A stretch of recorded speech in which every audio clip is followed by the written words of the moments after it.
We're going to get started with the talk very soon. I'm just here to provide a couple announcements before we actually do go ahead with today's presentation. Welcome back to another semester of CoffeeShop Astrophysics Talks. It is fantastic. We have such a large audience today for our very first talk. It's usually hard. You got to get it rolling over the first couple of months before we build up the number of people coming. So it's great to see you all out here already for our February talk. The announcement that I have is that this semester is actually going to be a very special semester for CoffeeShop Astrophysics. This group, this public outreach group, was founded back in 2014. It is now 2024, which means that it is our 10th birthday or 10-year anniversary or whatever you want to call it. So we are very excited to be celebrating our 10th birthday, and we have scheduled a bunch of very fun and special events surrounding this occasion for us. So if you're not already following us on social media, stay tuned for those details. It will include special events here for particular talks that we plan to give this semester, March, April, so on and so forth, and May. And there also, just to plug this now, there is going to be another special event that's going to be happening on April 26th. So that is a Friday evening, and that's actually going to be up on UWM's campus, more hosted by the physics department as a whole, but featuring CoffeeShop Astrophysics and its 10-year history. So again, just stay tuned for those details. We'll have that all up on our social media, Facebook, Instagram, etc. So make sure you check that out. And without further ado, I'll hand it over to Prat to start today's talk. So, hello everyone, and welcome again to CoffeeShop Astrophysics. And before we get started, if you have an idea of a future CoffeeShop talk, feel free to send it to us in this link, or you can also come up to us and just share your idea.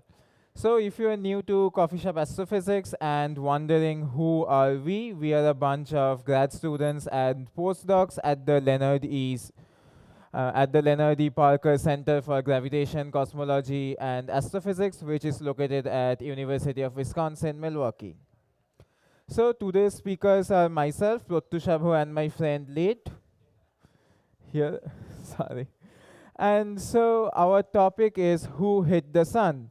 So the main inspiration of this topic is if in 2017 November you were in St. Louis or Carbondale or Charleston, you might have noticed that the sun almost vanished for 2 minutes. And then the natural question that comes up is who hit the sun? So before we go into this topic, okay, just to say this thing in 2017 happened in the region which is in gray. So if you were at any place in this region, you would have noticed the sun vanishing. So as all of you know, the sun rises from the east and sets in the west.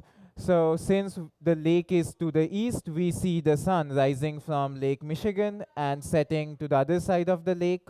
And that's true for all astrophysical bodies, the moons and each and every star. And the reason has nothing to do with the sun, but more with the earth. And that's because the earth rotates from west to east. Since the earth rotates from west to east, we see all objects in the sky moving from east to west. But on April 8, some parts of the country will be dark during the day. And by the day, I mean the time between sunrise and sunset. So it might be afternoon, it might be right before sunset, depending where you are, but it will be completely dark. And such a phenomenon is known as the solar eclipse. And this black region is called the path of totality. So if you are in this region, you will have darkness from around 3 to 4 minutes. So the natural question now is who will hide the sun on April 8? And as most of you have already realized that the culprit is the moon. So the moon actually blocks away the sun. How this happens, why this happens, that we will be talking about in the later part of the talk, and Leet will be talking about this. But now I'm going to talk about a brief history of solar eclipses. So in all types of folklore around the world, solar eclipses has been described as someone evil trying to chase the sun and eat it, but failing for several reasons. For reasons like they have no body beneath their necks, or someone trying to like swallow it and burning their tongue, so just spitting the sun out. So there are stories of several types, but we are not going to talk about them today. We are just going to talk about some interesting solar eclipses that happened in history. We have around 2 to 5 eclipses every year, and it's not possible to talk about each and every solar eclipse, neither do we have records of them. So I have just picked a handful of solar eclipses that were interesting. So the oldest record of a solar eclipse actually comes from China, and it's on a tortoise shell in 1302 BC. And it is described as three flames at the sun and big stars were seen. By three flames, they were probably talking about the solar corona, and the solar corona, as late we'll talk about later, is actually a part of the sun, but they thought it's something external that's trying to eat the sun. So this is the oldest surviving record that we have.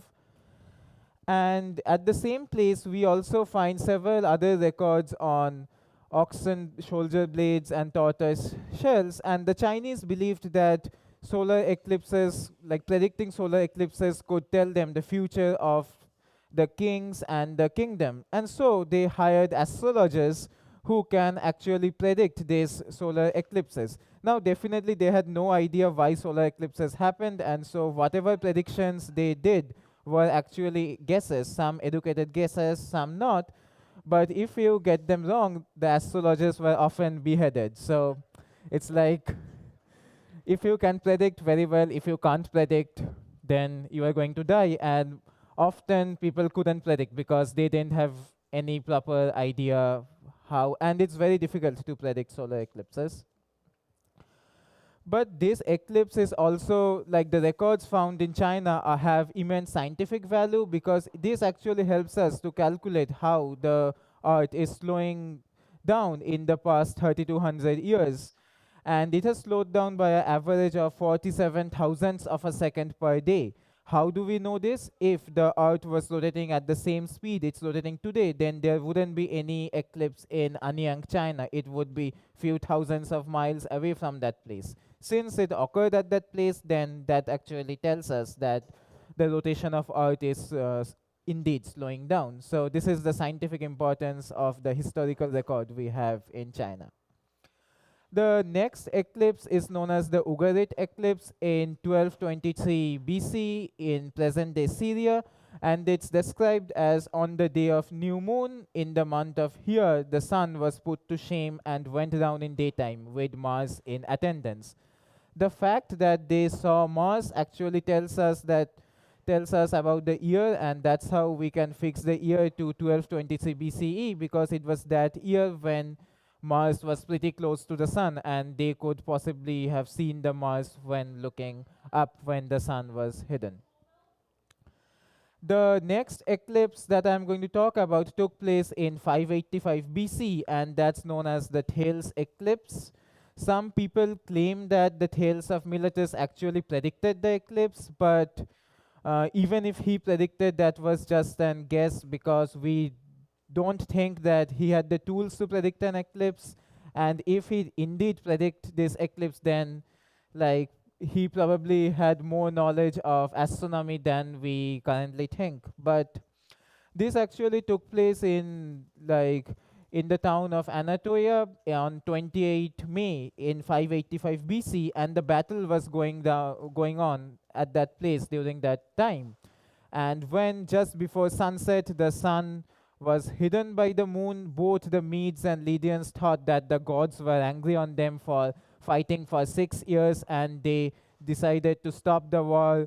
And to ensure that peace is continued, they decided to marry the Lydian princess with the king of Medes, so that the gods are happy and the sun will continue to shine.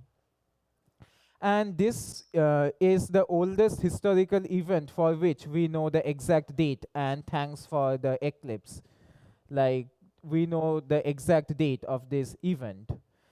The next eclipse I'm going to talk about is one which took place in Greece and is known as Anaxagoras' eclipse.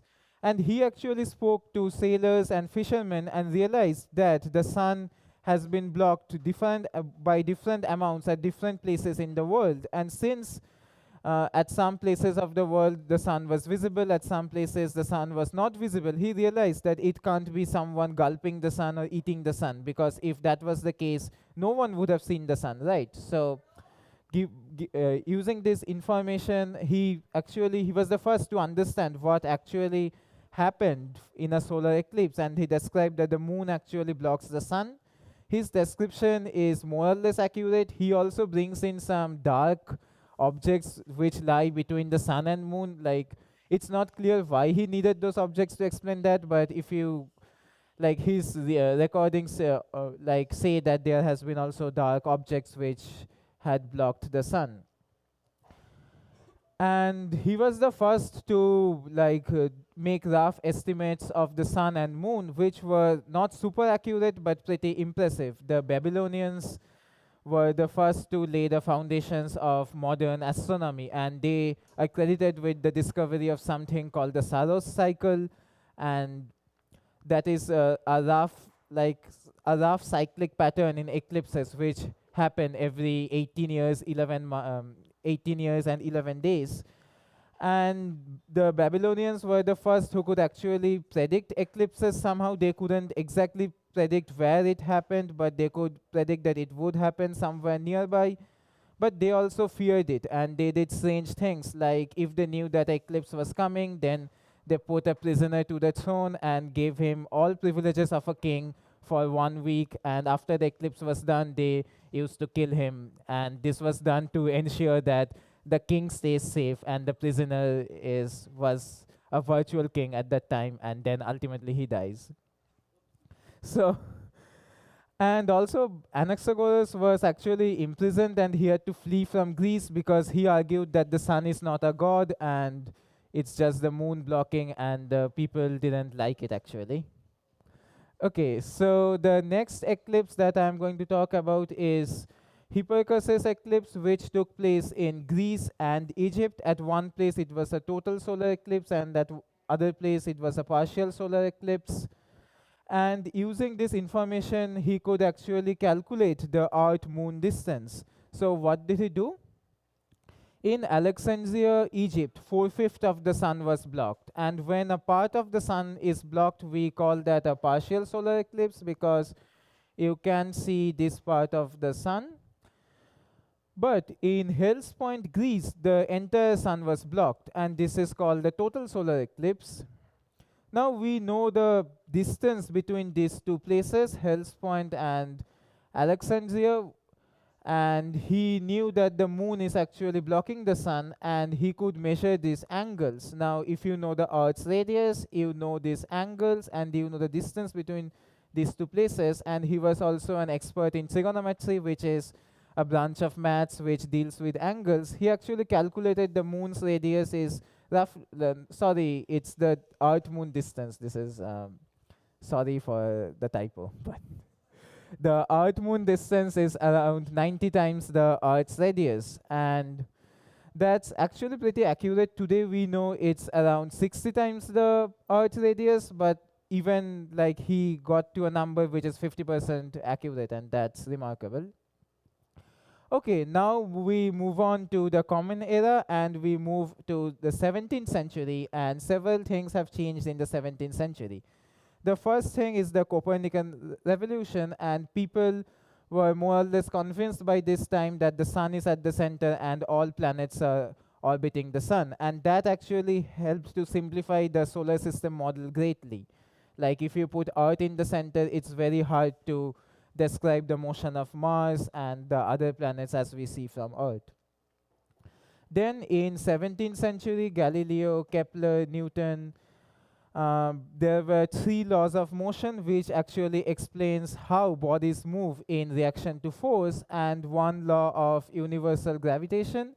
As most of you know the story, Newton was sitting under an apple tree when an apple fell on his head, and he had this realization: the same force that pulls the apple down to the surface of the earth actually binds all the planets together. And he was the first to link the heavens with the earth, that the laws of physics that govern stuff on earth is the same as the laws of physics that govern stuff in the heavens. So that's pretty much the law of universal gravitation, and that was also known. And since we know these laws of motion, the laws of universal gravitation, we have enough information to predict the eclipse. We also need to know the sizes of Earth, the sizes of Moon, the Earth-Moon distance, but they were also pretty accurately measured by that time. And Edmund Halley was the first to accurately predict an eclipse, and that took place in 3rd of May 1715.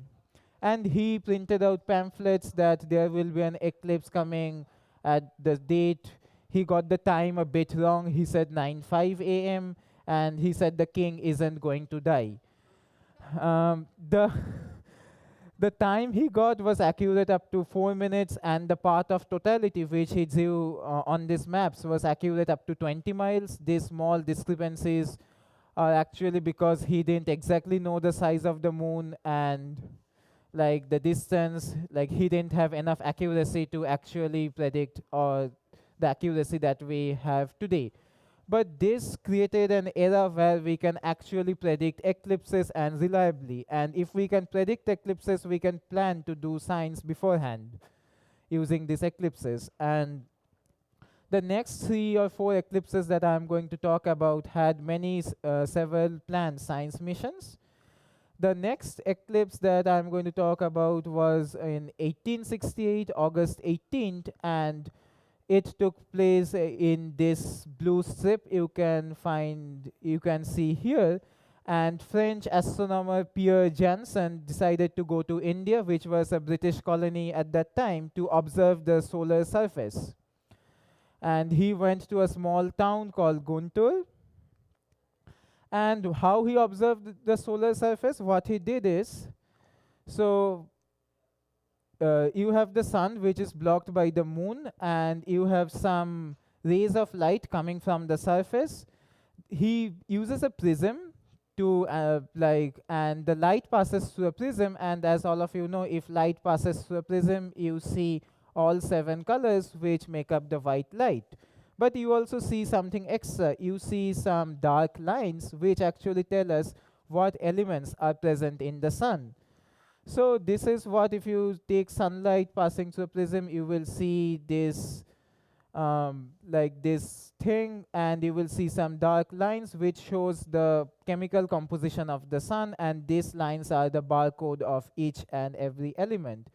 But he noticed something strange in this region, and if you zoom into this region, he found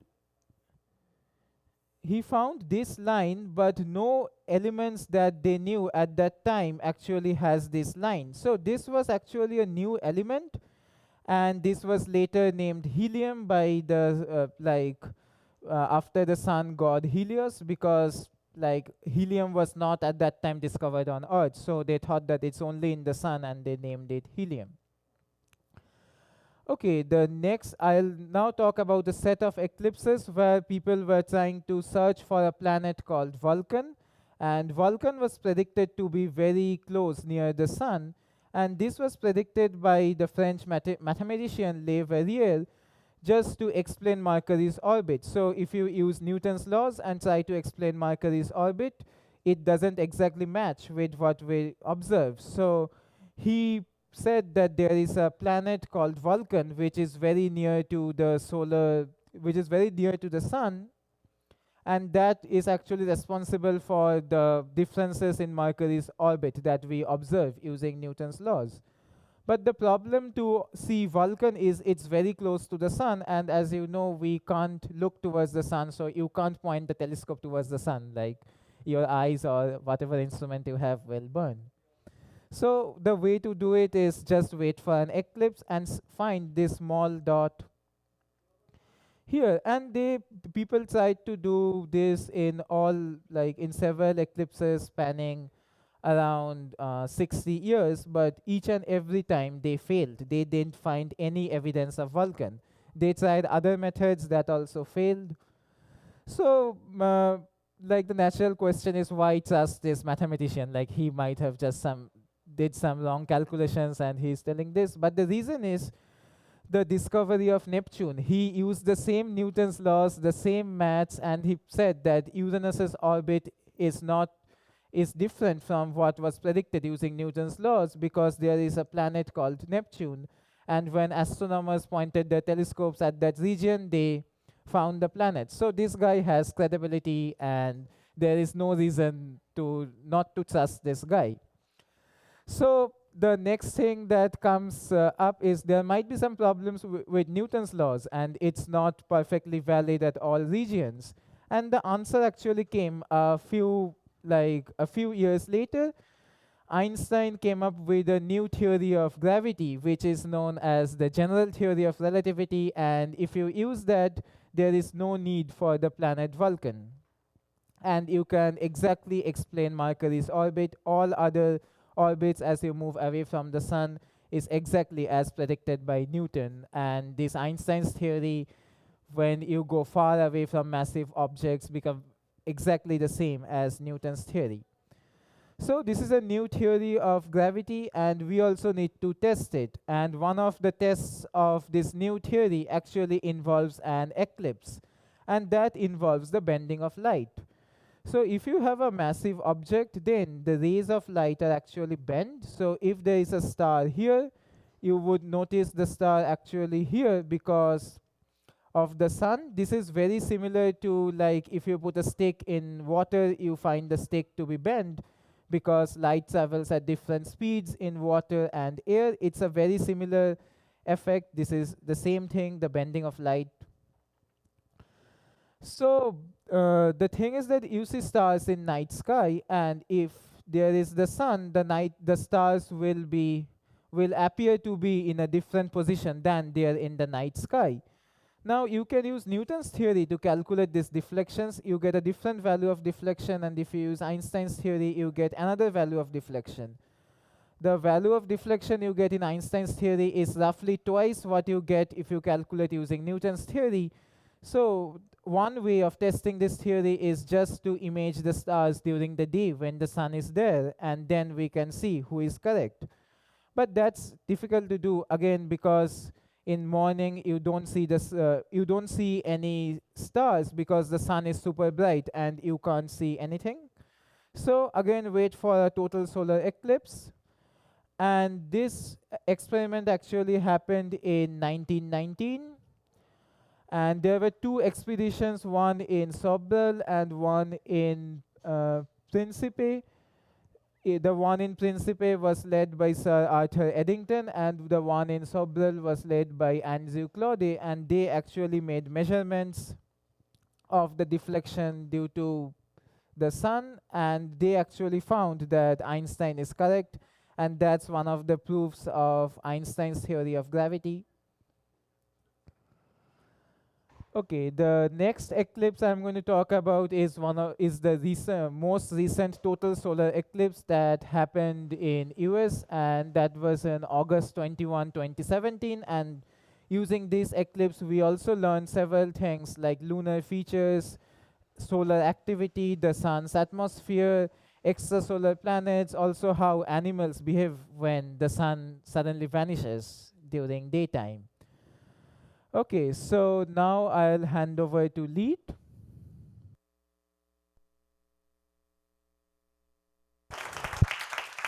All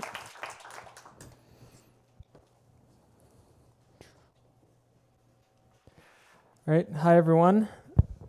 So now let's talk about how eclipses work. And it's actually an amazing coincidence that we can even experience a total solar eclipse in the first place. And this coincidence all has to do with how unique our moon is. So it's actually really rare for rocky planets like ours to have a moon that's as large and round as ours. For reference, these are the moons of Mars. So now Mars is actually the only other rocky planet in the solar system that we know has moons. And as you can see, they have pretty irregular shapes, and that's because they're too small for their gravity to force them into a spherical shape, which is normally the case for large celestial bodies. And to see how small they actually are, here they are next to our moon. Yeah, so our moon is massive compared to the moons of Mars, and it's actually around the same size as the largest moons of Jupiter and Saturn. But it makes sense for Jupiter and Saturn to have moons this large because they're gas giants. They're much more massive than Earth. So it's very special that we, as a small rocky planet, get to have a moon that's this size. And even though the moon is big for a moon, it's actually nothing compared to the size of the sun. The sun is around 400 times wider than the moon, but it also just happens to be around 400 times farther away than the moon on average. And that means it appears about the same size in the sky, because the size that an object appears in the sky only depends on its distance and its size. And this means that the moon can just barely completely cover the sun in the sky, and it doesn't happen very often, but when it does, the view is spectacular. All right, so I mentioned that it doesn't happen very often, so let's explore why that is. So the moon orbits the Earth once per month, and the Earth orbits the sun once per year. And that means the moon comes between the Earth and the sun every new moon, which is once a month. And so then why don't we get a solar eclipse every month? Well, we actually would if the moon's orbit were level with the Earth's orbit, but in reality, there's a slight tilt, and that tilt is about 5 degrees. This means that the moon typically passes either above or below the sun in the sky during a new moon, and the shadow that it casts just misses the Earth. But occasionally, you will get that alignment where the moon passes by the Earth's orbital plane during the new moon, and when that happens, you get a solar eclipse. And this alignment happens around 2 to 5 times per year, but most of the time, the eclipse will fall on either like the ocean or a remote part of the world, so no one gets to see it. That's why the upcoming eclipse in April is going to be the last one in the US for 20 years, at least the last total eclipse in 20 years. All right. Now, when the eclipse happens, the moon casts 2 shadows, or the shadow has 2 parts. There is the umbra, which is Latin for darkness or shadow, and there's the penumbra. Pen is Latin for nearly or almost. And in the umbra is where the moon completely blocks the sun, and that is the region where you would have a total eclipse. And in the penumbra, the moon just partially blocks the sun, so you get a partial eclipse. All right, and this, as Prat showed earlier, is what the path of totality looks like. This is the map for the upcoming eclipse in April, and the nearest places to us that you'll see totality is southern Illinois and Indiana, but we will still experience a partial eclipse here. And that partial eclipse will last for a little over an hour. But if you want to see totality, here are a few tips to plan a trip. So first of all, make sure to keep in mind, as I mentioned, the next total eclipse won't happen until 2044. It's 20 years. So if you want to go see it, make sure you plan carefully. And you can do that by noting that if you go farther southwest, you'll have a better chance of less cloud cover. This is just because there's historically less cloud cover in the southwest region. All right? And either way, you want to make sure you keep yourself updated with the weather forecast and the cloud cover forecast, so you know if you need to make any last-minute changes of plans. And in terms of picking a location, either a state park or a big city work great.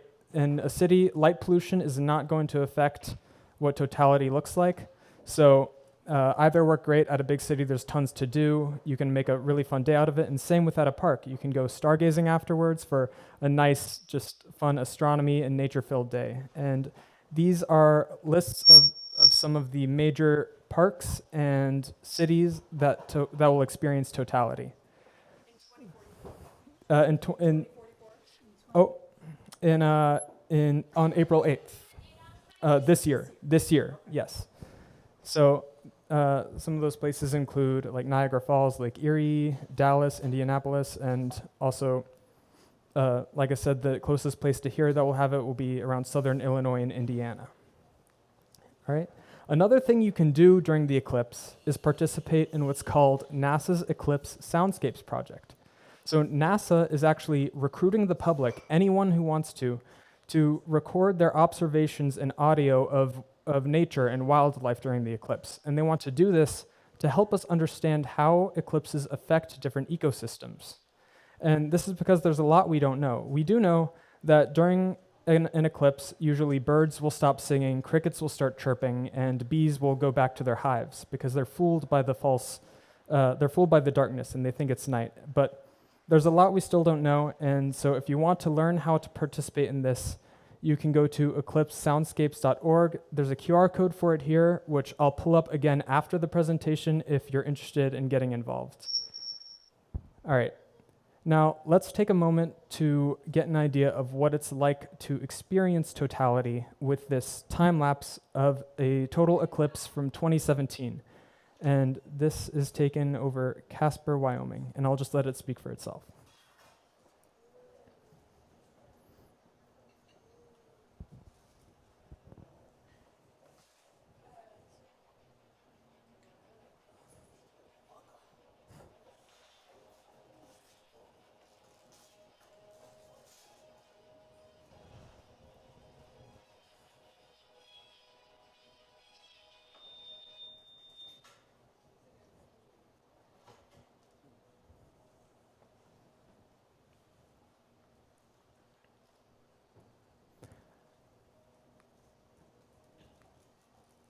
Yeah, so that was the time lapse of the eclipse, and as you could see, during totality, there was this ring of light around the sun, known as the sun's corona. Sorry. And during that time, the sun's corona is essentially its outermost, the outermost layer of its atmosphere, and it stretches out for millions of miles past the sun's atmosphere, or past the sun's surface. And this is the only time that you can clearly see the sun's corona is during totality, and it's a great time for astronomers or anyone to study the sun's atmosphere visibly. But again, it's only visible for a few brief minutes. The one in April will only be visible for around 4 minutes. And there are other cool effects during totality, such as what are called Bailey's beads. Now, as you can see, there are these little white patches of light poking out from beneath the solar eclipse, and those come from irregularities in the moon's surface. So the moon is covered with many deep craters and depressions, and those can sometimes let light stream through, and they come through as these beads, which were first described by astronomer Francis Bailey in 1836. Another cool effect is called the diamond ring effect. So this happens just before or just after totality begins. And when this happens, you can see the bright spot of the sun peeking out, but you can still see part of the corona. So the ring from the corona comes together with the bright spot to make this brilliant diamond ring. And those are the effects of totality, but there's also interesting things that happen when the moon doesn't completely cover the sun. So remember, the moon's orbit around the Earth is actually an ellipse. It's not a circle. So that means there's a point when it's closest to the Earth and a point when it's furthest from the Earth. And when it's at its furthest point, otherwise known as apogee, it's actually 14% smaller in the sky than when it's at its closest point. And when it's there, it's actually not large enough to completely cover the sun. So instead of a total eclipse, you would get what's called an annular eclipse, when the moon isn't big enough to cover the sun, so you don't see the corona, but you do get this cool ring of fire around the moon, and that is just the sun's surface. Right? And also, eclipses don't just have to involve the moon. We can also have eclipses from other planets. So Mercury and Venus, we can observe them passing across the sun. Of course, they appear much smaller because Mercury and Venus are much farther away from us, but these are also known as planetary transits, and this is the path of Venus across the sun. And of course, eclipses don't just have to happen on Earth. You can also have eclipses on other planets. Like here is a triple solar eclipse on Jupiter. So this is a picture of Jupiter, and you can see the shadows from 3 of its moons, Ganymede, Io, and Callisto. So since Jupiter is so massive and it has so many moons, it's able to have 3 eclipses at the same time. Of course, none of these would be total eclipses for anyone in Jupiter. Those are very rare and unique things for us to experience here on Earth. And you can also have an eclipse on Mars. So this is taken by NASA's Perseverance rover in 2020. And even though this is Mars's moon Phobos, and even though Phobos is very small, it's close enough to Mars that you can still see it in the sky. So here it is passing in front of the sun.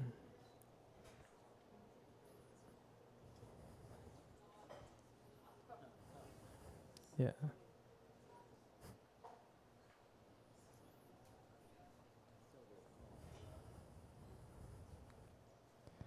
All right, so eclipses are awesome, but the question still remains, is it safe to look at a solar eclipse? Well, some parts of eclipse watching are more dangerous than others. For instance, before the eclipse begins and the sun is out. Well, I personally wouldn't recommend looking at it then. It will be painful, and if you can manage to look at it for that long, it's going to cause some damage. But what about when the sun is covered? During totality, when it's completely behind the moon, is it safe to look at it then? Well, I still would not advise it because when totality begins, the sky gets dark, so your pupils will dilate to let more light in. And there'll still be some UV and infrared radiation coming through that'll enter your pupils and it'll cause damage without the pain. And what's worse is when the moon starts to move off from the sun and you'll see this flash of light that'll flood your still dilated pupils and cause even more serious damage. So please do not look at the eclipse without protection, and I'm going to go over some safe viewing tips right now. So first and foremost, always wear eye protection. So we actually have eclipse glasses to hand out to everyone for free. After the talk, we'll have some up here and we'll have some by the entrance as you leave. And make sure that if you buy eclipse glasses, make sure to get safety approved filters only. And don't try DIY tricks like looking through a CD or camera film that you might have heard, because those can actually still let in a dangerous amount of UV and infrared light. But one cool DIY trick that does work, that doesn't involve directly looking at the eclipse, but involves actually projecting it onto a sheet of paper. That's called the pinhole method. So you can take a sheet of paper and a piece of cardboard or a harder piece of paper and poke a hole through it, and it will project the light from the sun and the moon's shadow onto a piece of paper. And this is what that looks like in real life. Yeah, so make sure to be safe when watching eclipse, but you don't have to worry about hurting your eyes at all when looking at a lunar eclipse. Now, a lunar eclipse is what happens when the moon passes into the Earth's shadow rather than the other way around. And when a lunar eclipse happens, it's visible on the entire side of the Earth facing the moon. So unlike a solar eclipse, which is very localized, you can see a lunar eclipse from anywhere facing the moon, and in the midst of totality, the moon turns this deep, dark red color. And this happens because all the light that is hitting the moon at this point, most of it is being blocked by the Earth. So all the light that does hit it has to pass through the thickest parts of Earth's atmosphere, which scatters blue and green light and only lets red light pass through. This is the same reason that sunsets and sunrises have a reddish hue in the sky, because the sun is on the horizon, so the light has to pass through a larger portion of our atmosphere before it reaches our eyes. And here's a close-up of what that deep red moon looks like. It's also known as a blood moon. And you can do some pretty cool science with a lunar eclipse, actually. Back in around 270 BCE, Aristarchus, a Greek, used the size and shape of the Earth's shadow on the moon to calculate the relative sizes of the Earth, moon, and sun. And he did this nearly 2,000 years before the invention of the telescope, which is very impressive. And the Greeks were also able to use Earth's shadow on the moon to determine that the Earth is a sphere rather than being flat, because if the Earth were flat, then sometimes the shadow would appear thin on the moon, but it's always round. Okay? So one final note. The moon is actually slowly leaving us. Its orbit is getting wider, and it's drifting away from us at around 4 centimeters a year. This is due to tidal forces. And eventually, it'll be too small in the sky for it to completely cover the sun, and we won't get any more total solar eclipses. Now, the math says this will be in about 1 billion years. So make sure to watch solar eclipses while you still can. All right, thank you everyone for listening. Make sure to catch our talk next Saturday. It's going to be here. We have special guests coming from the University of Madison, Wisconsin. They'll be giving a talk from their Astronomy on Tap group. Again, that's here next Saturday at 1 p.m. All right, thank you. Any questions?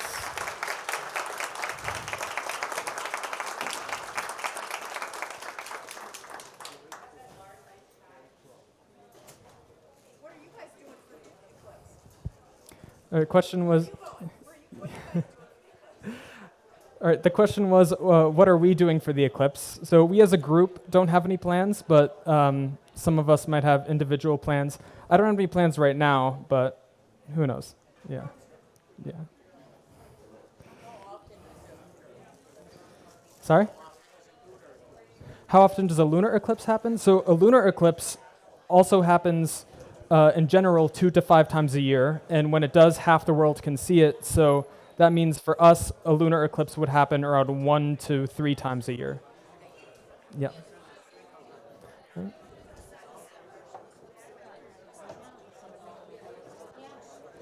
So the question is, what percentage will the partial eclipse be here in Milwaukee? And it'll actually be a 90% partial eclipse.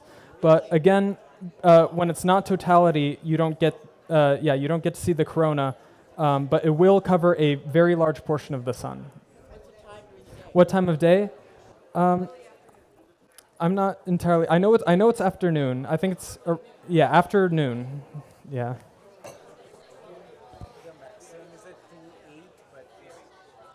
Okay. Hello. Yeah, I think the maximum is at 2.8, but please check. But yeah.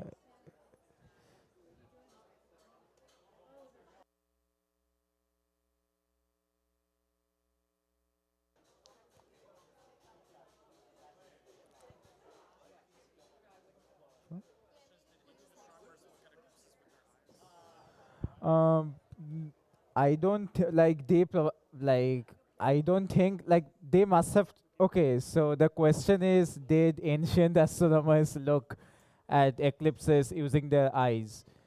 Like probably not, because if they did, their eyes would have been damaged, and they must have figured that out. But there are other ways they could, like you can see its shadow on water and stuff. So like yeah, I'm sure some of them tried, but then also had issues afterwards, probably. Yeah, sure.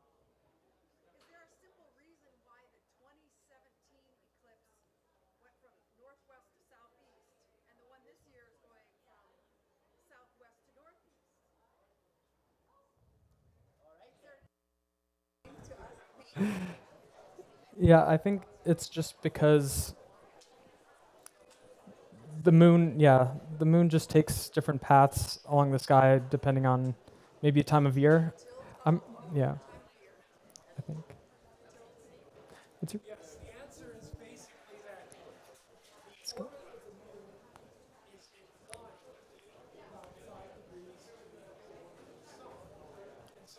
That's-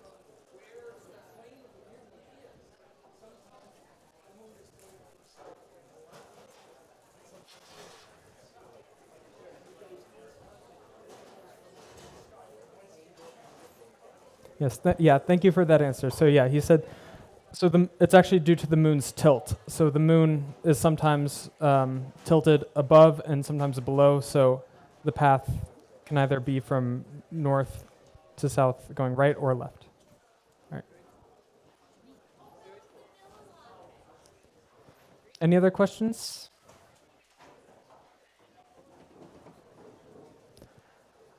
All right. For no, not really. Yeah.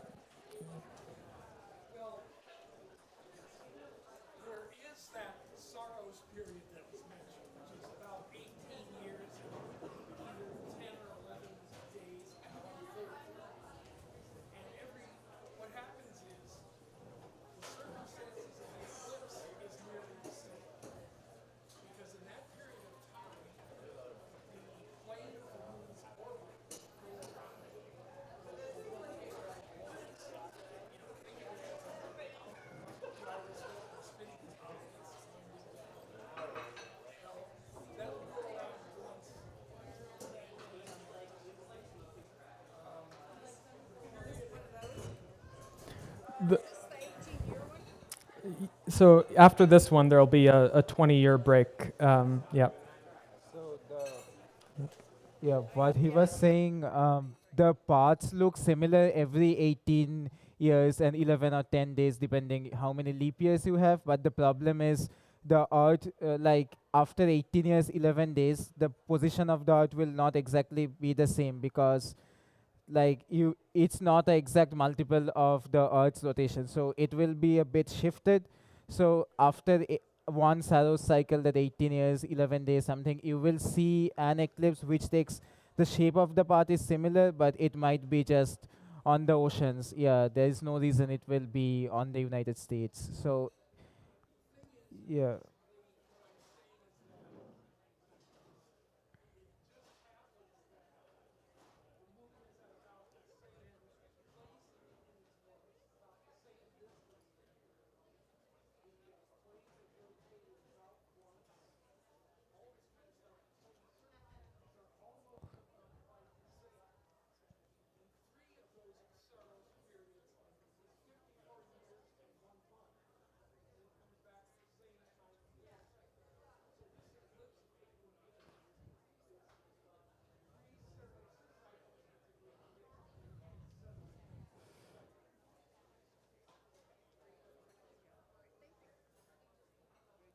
Yeah.